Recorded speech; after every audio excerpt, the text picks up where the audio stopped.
What a good feeling this is. Once again, on top of the college basketball recruiting world, Dame Sarr, the newest Duke Blue Devil to commit to Jon Scheyer. We've got a lot to talk about here on today's episode of Locked On Blue Devils.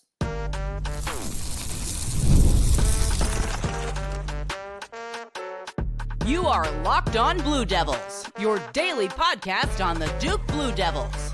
Part of the Locked On Podcast Network, your team every day. Hello, everybody. Welcome into another episode of the Locked On Blue Devils podcast. My name is JJ Jackson. It's so great to have you here with us today on Friday, May 23rd, 2025. Locked On Blue Devils is your one-stop shop where we discuss everything going on inside the life of Duke athletics. We talk a lot about Duke basketball these days. And on today's program, we're going to continue to talk about the newest commit for Jon Scheyer's team by way of Italy and by way of FC Barcelona.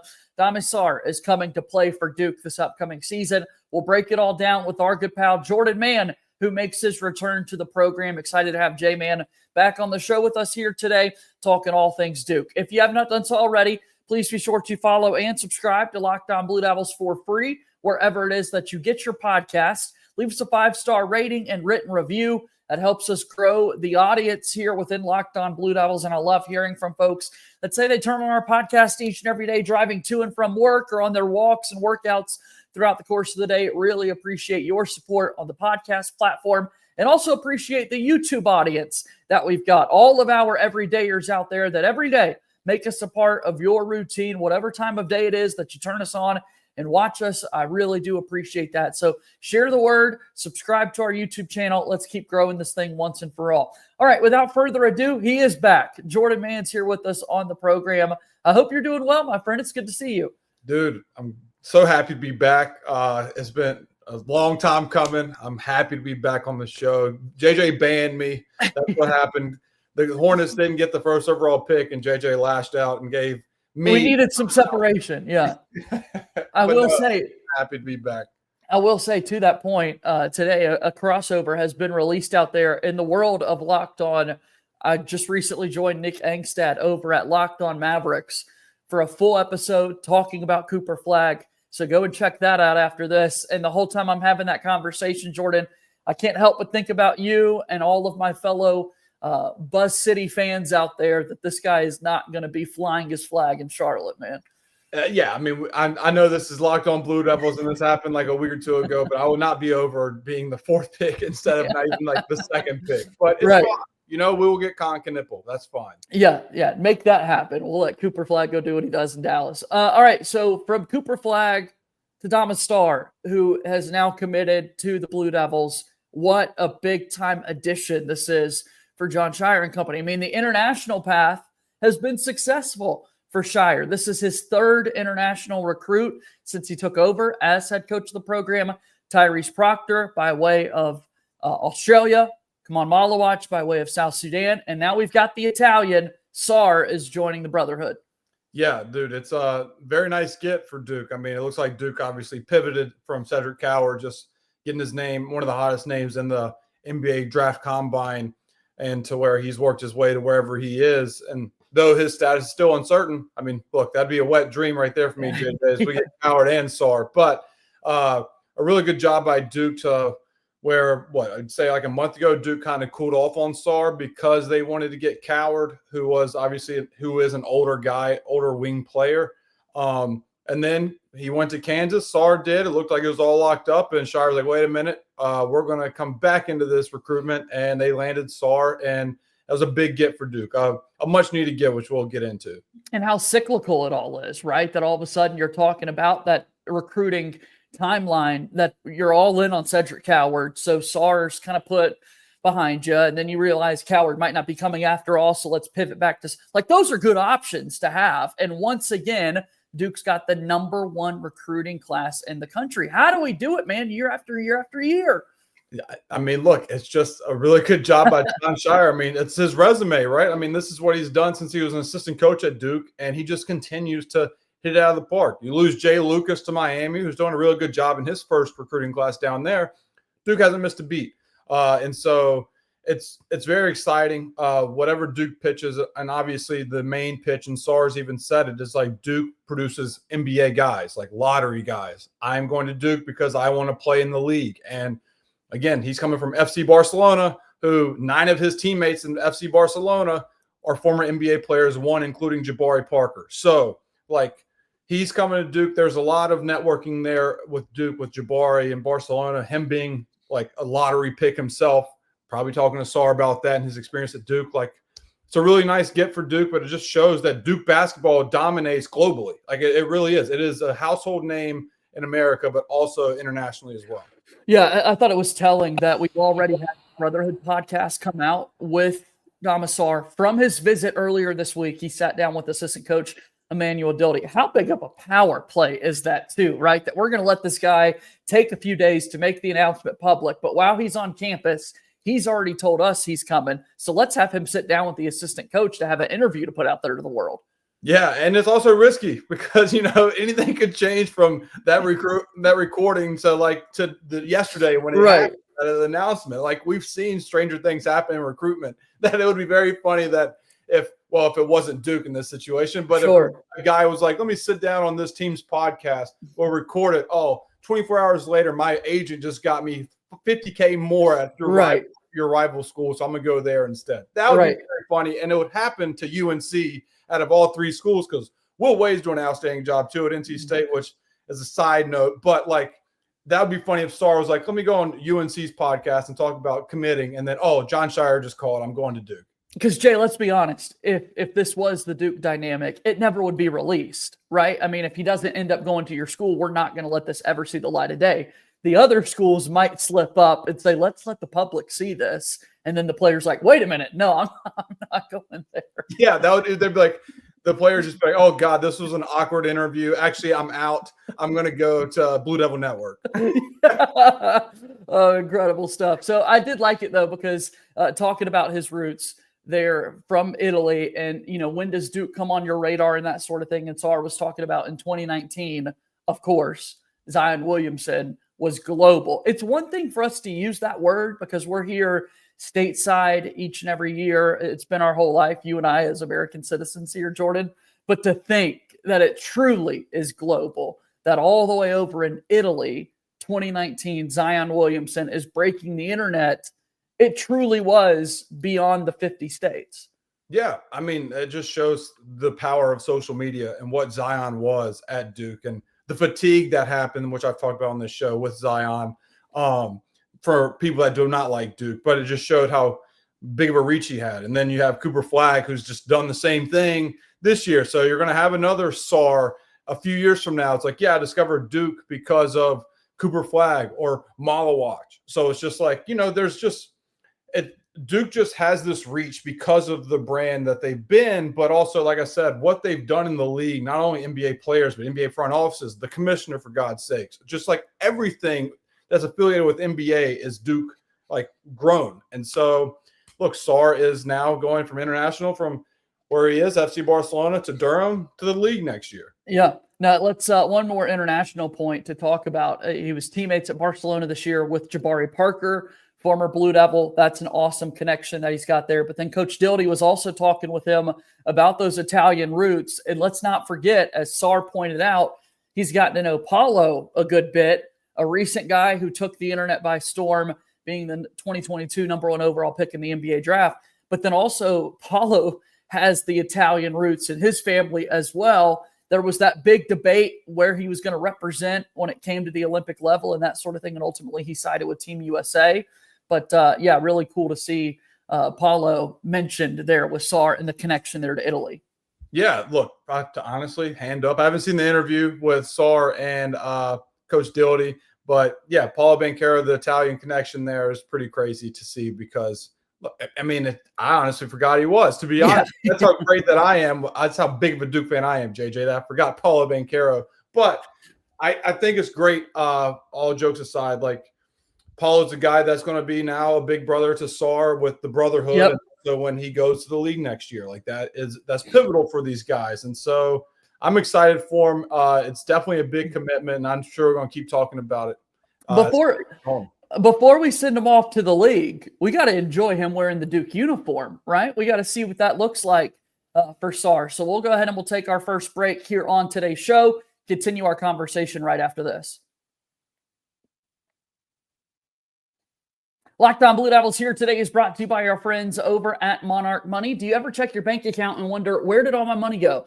Between dining out, online shopping, and entertainment, it's easy to lose track. That's where Monarch Money comes in, your personal CFO, giving you full visibility and control over your finances. Monarch Money isn't just a budgeting app. It's a complete financial command center. You can track all your accounts, investments, and spending in one place, so you stop just managing your money and start actually building wealth.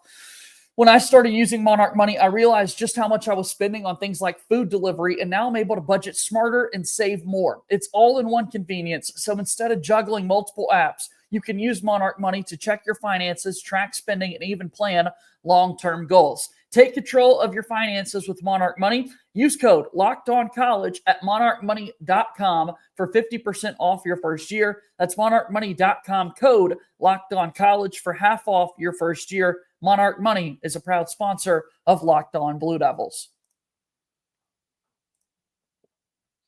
All right, let's keep this thing going. J-Man's here with me. We're talking about Dame Sarr committing to play basketball for Duke and what that looks like for the Blue Devils going into next season. Top class in the country again, as they've got the likes of the Boozer twins, Nicholas Aminia, and now Sarr, joining a really good group of players returning into the mix. And I think another big thing, and tell me the importance of this, Jordan, from your coaching background and just your ball knowledge that you love. Yet again, we're positioned to where not a single scholarship player is under 6'5". Yeah, I mean, look, Duke has a preference, right? Like if they had a dating app, they would have 6'4" higher, 6'4" taller. The one exception, Spencer Hubbard. That's it. But if they had a dating profile, they're not taking any short kings out there except for Spencer Hubbard. I'm sorry. John Shire has a type. And Sarr fits that narrative. So. We found your new clip, man. We found the new clip that the world is not going to see. Look, it's Duke's type. Well right? done. Well done. Look, that's what I'm here for. We are in the middle of the summer right now. So, look, I mean, it's true though. They have a type. They have a preference. They like length, and they like big guards. They like big players in general. And so Sarr fits that. Like his wingspan is nuts. Like he's 6'7" in shoes. I think he's 6'6", but I'll give him 6'7" in shoes. This is what I talked about yesterday, man. Is that he on 3. 6'6". ESPN has him at 6'8". FC Barcelona's media guide has him at 6'7". Who the hell knows what Duke's going to list him as? I just know they're not going to go the other way, and they're not going to list this guy under 6'5". Yeah, don't listen to ESPN. ESPN probably like 6'8" is crazy. 6'7" is probably like the safest route because with shoes on, that's where they mostly graded till the NBA Combine, which makes no sense, by the way. Let's talk about that. That you view the height of these players with no shoes on. Do they play basketball with no shoes? Like, who cares if he's 6'5" with no shoes on? He's 6'6". Right, he's gonna be wearing shoes. Yeah. But back to Sarr, like what he does, man, with his length, like offensively and defensively, which is what you can say about any player now for that Duke's played with the last couple of years. But like Sarr, I think his game, like he's going to have the ball in his hands a lot more than people think. Like I know he's a wing technically, but like the clips and the videos I've watched and the breakdown's going to come. I know people have been tweeting at me for like a week now. Hey, where's the Sarr breakdown? I wanted to wait till he actually committed, but it's going to come out. But watching him, man, it's like he's very comfortable with the ball in his hands to where I don't know if Duke necessarily is now looking for a backcourt guy. Like I know Duke's looking for, before Sarr was a wing and a guard.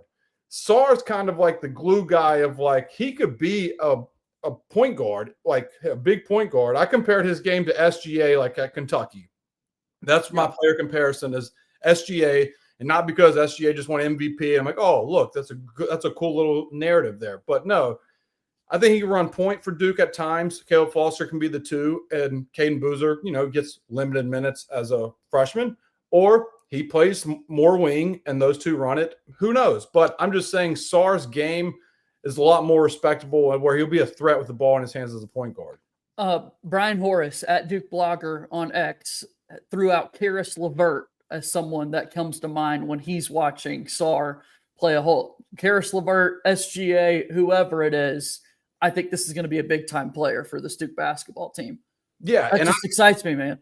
I rarely do realistic player comparisons because everybody loves to have player comparisons. Like, I'm just going to knock on Ace Bailey, who is like the hot commodity of the NBA draft. Of he's the next Kevin Durant. I'm like, Kevin Durant is one of like the 2 best small forwards of all time. Ever. Yeah. Like, I mean, you can't just say this is Kevin Durant going number 4 or 5 in the draft. This Kevin Durant.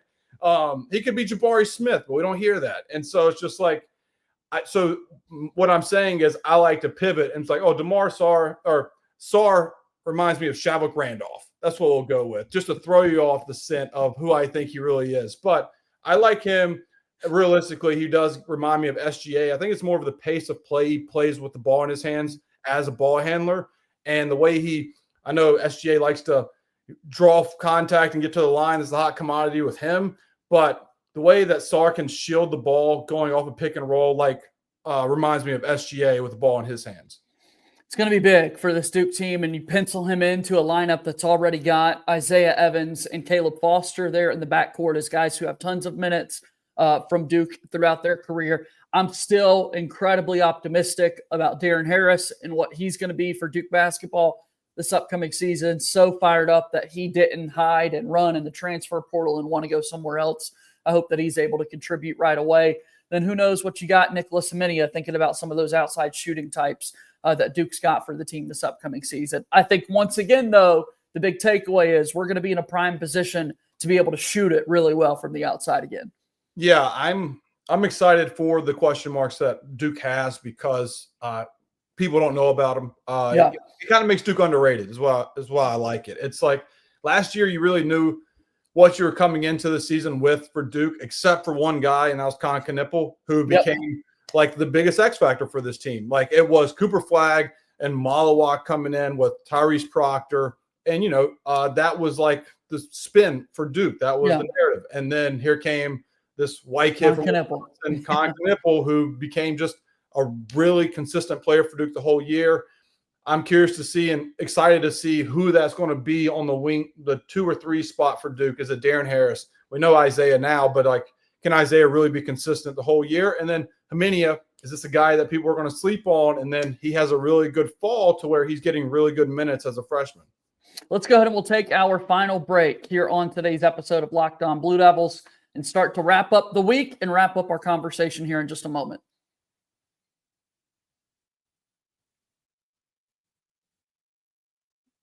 Thank you so much for making Locked On Blue Devils your first listen and your first watch here today. For your second listen, make sure that you go check out The Portal Show. Brian Smith has the latest rumors, portal entries, and signings. Be the most informed fan on the rapid changes within the college football landscape. So much talk about our biggest transfer portal addition in Darian Mensah taking over the quarterback spot for Duke.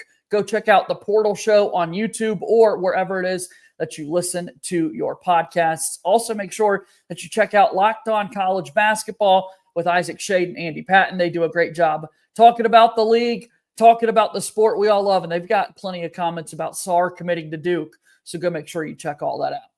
All right, J-Man's here with us today on this Friday, talking about this Duke basketball squad. The Brotherhood got another one yesterday.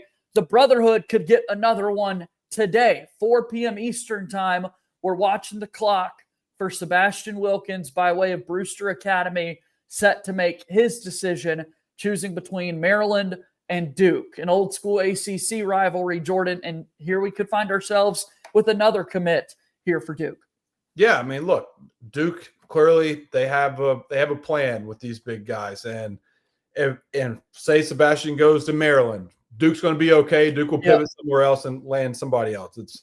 Duke can find quality anywhere. They view this kid as a quality player, and we'll see what happens. I had a famous story, or I don't have a famous story. My coaching mentor has a story that he loves to talk about, Brandon Ingram, where he was going to pick, had the announcement ready to go, and the whole time, the night before the announcement, he was going to Kansas. That's where he was going. And then the next morning, he chose Duke. He picked a Duke hat. And so that is something I always think about with these kids when they have announcements. It's like, okay, whoever he told the night before does not necessarily mean that's the school he's going to pick when his mouth opens during the Instagram Live. Like, it is going to be whatever in that moment who's going to pick. And Duke football had that happen with Bryce Davis, who's now a Blue Devil.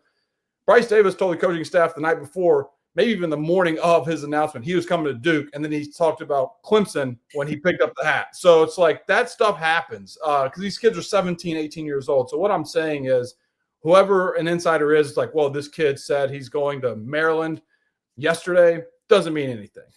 Once it comes out of his mouth, we'll know. And Sebastian Wilkins right now is in the class of 2026, but all indications out there are that he's going to reclass to 2025, join the team this upcoming season, not likely to have a major role in terms of what he's doing on the court, which is a little bit different than what we've seen in reclass candidates over the last few seasons, Jordan. When you think about somebody like Cooper Flagg, who reclasses, star right away. Tyrese Proctor reclasses, played a ton his freshman year at Duke. Marvin Bagley III, reclass candidate, big-time performance right away as a freshman. Sometimes you get these positions where guys reclass and they're not on the floor instantly. It takes them a little bit longer to get adjusted to the college game. Let's put, Joey Baker, Alex Murphy, Andre Dawkins, some names out there that Duke fans are probably thinking of with other reclass guys. Yeah, I mean, and the one that comes to my head every time is Derek Thornton. Like, that was there you go. Yeah, he was the hot commodity point guard. And then he reclassed. I liked Derek Thornton, man. Yeah, he just had a crazy ass uncle that just got in the way sometimes. But he was a good kid. But that's kind of the hit or miss when it comes to reclassing early. Is like it is early for a reason. Like, should be a high school senior. There's a lot of pressure to be a reclass guy coming to Duke. But like you said, with Sebastian, though, it's going to be different because you have, like, the front court is the front court. So it's like you're not going to get those minutes, whereas Derek Thornton came in and was an ACC starting point guard. So it's like that is a little different. So it'll be I'm curious to see where he goes. First year head coach Maryland, and then obviously what Shire's done. But at the end of the day, is this kid – like, is he trying to go one and done to win? If that's the case, then Maryland. Is he trying to best NIL? Who knows? Or is he really trying to be a part of like a Duke program where it's like, hey, I'm invested in myself for next season, not this upcoming season, but my sophomore year. And if that's the case, like he can look at Pat Gongba as like, I saw the progression his 1 year. I want to be on that type of path. Then we'll see. All right, so 4:00 today, we'll be able to figure out what Sebastian Wilkins is going to do going into next season. And then the big decision that still looms officially is Cedric Coward. All indications right now are that he is not going to play basketball at Duke next year. But yeah, it'd be so amazing if he ends up playing for Duke this upcoming season. 60 seconds. Here's 60 seconds from Cedric Coward. We want people to see again. 100% focused on the draft. Talking to Coach Shire and the staff, I think I communicate pretty much everything with them as I gain information. And they're 100% with me on my focus of the draft right now because this is my dream. So at the moment, I'm 100% focused on the draft. What do you need to hear to stay in the draft? Honestly, I don't have like a specific thing I need to hear. Obviously, if it's like you're going to be a lottery pick, then yeah, I'm going to leave. But at the end of the day, I don't know if it's something specific I need to hear. I just know it's a conversation with my agent that will help me decide and, with the best information I have for the best decision for me. How would Duke help you? Oh, tremendously. There's a reason I picked them, It kind of sucks because people think like I'm using Duke for, just the noise or whatever it is, or whatever it may be. But I picked them, and I love Coach Shire and the staff for a reason. And I believe they can help me if I were to go there. And, you see what they did this year. They got the whole starting lineup in the draft combine. So, I know they'll help me if I go there, too. How would you describe the strengths of your team right now? God, we want them. We want them, Jordan. You hear things like that. Sorry, JJ, let me take this. Hey, Cedric, this is your agent. You're projected early second round, so you might need to go to college for your last year. There we go. There we go. It's done. There it is. He It's wanted done. to do a lottery. He's going to Duke now. I just had a great conversation with Cedric. Great kid. He's going early second, so he'll be at Duke in the fall. Oh, man, that'd be incredible. That'd be incredible. I mean, the projections are all over the place right now for him. It does kind of feel like maybe it's an NBA lean for him at this moment, but Duke can just do so much for you. And, for him to say they tremendously would help me out, right? Like, this is a smart guy. Man, it'd be awesome to get him in Durham. Look, so I've thought about this a lot with Cedric Coward. Again, I know nothing. So like, this is all just speculation in my dumb brain right here. If I am like, the thing with him, he hottest name arguably in the combine in terms of Twitter names, like his name was every day because he was top 3 in everything. I think talent wise, he's like right at the 15, like right at the 15th, 16th, 15th to 20th pick. I'll say that. But I was very shocked to see Draft Express have him at 30. I've seen 25 to 30. And I think that is due to his season-ending shoulder injury at Washington State. He only played 6 games. Like, he had 16 points per game in 6 games, which is great. But when you now are trying to go to the league, they need to see that durability and make sure you are healthy first and foremost. So I think, like, obviously I'm biased, but I think personally Coward should go to Duke for a year because if he really wants to go lottery, that's his dream. He needs to show that shoulder is 100%, and he can do that on the biggest stage in college basketball by being a guy at Duke. And then he will go from 25 to 30 to top 15 with that shoulder showing that it's 100% healthy. I don't think he can get in the top 20 because I think there's red flags about that shoulder injury. So therefore, I would say for him to come to Duke, show that you're healthy, and then play, and then you're lottery next year. That clip was from the draft combine last week in Chicago. Now that it's over, you mentioned Draft Express and ESPN. I tweeted this out a few days ago, kind of giving an overall view of where he's at. They've got him as the 30th pick, CBS at 20, Yahoo's got him 17, Bleacher Report has him 25th, Tankathon has him 36th. Yeah. So some of these big websites, still, it's kind of all over the place. There's like a 20 pick range. And unfortunately, in the business of basketball, the moment you go past 30, the dollars change tremendously with what you're allowed to pay a player. Yeah, I mean, when you are in the second, you can be the first pick of the second round. Does not matter. You're a guaranteed two-way player. That is something he should not be wanting. He should be wanting guaranteed money of guaranteed first round. By the end of the day, teams can tell you where they want to pick you. That doesn't mean they're going to pick you. I mean, I know a kid that worked out for 5 teams, and he didn't get picked by either of the 5 teams. He got drafted by a team that didn't work him out. And he's like, right. What the heck? And so that could happen. And lastly, like 25 to 30, if he gets drafted there, it's $2.5 million per year is what Bailey Shireman got last year with the Celtics.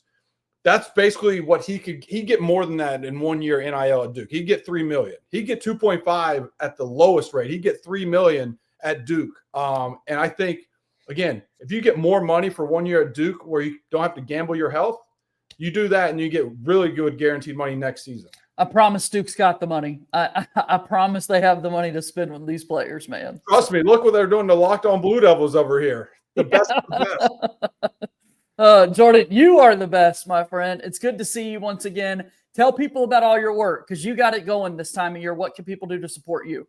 Yeah, YouTube channel, jman_. I haven't posted anything in a little bit since the Khaman interview, but Sarr player breakdowns coming. I got Coward video coming. I got more Duke stuff coming. I got NBA draft stuff coming. Little, I guess I'll just say it on here. Like for NBA draft, I will be on Sleepers Media live show during the draft for like 10 minutes during the NBA draft talking about some Duke guys. So I got some stuff. Yeah. Some stuff in the woodworks coming. I've been a little quiet, but you know what? YouTube channel is going to be back popping. Just give me this week and we'll be good. We'll be good.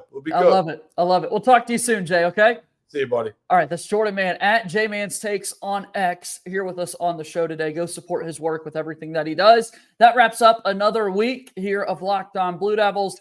June is right around the corner. Final week of May, is ahead of us. Enjoy Memorial Day weekend. We'll be back with you this next week with more Duke basketball news and notes right here on Locked On Blue Devils. As always, go Duke. I'll talk to you on Monday. My name is JJ Jackson. Thank you and good day.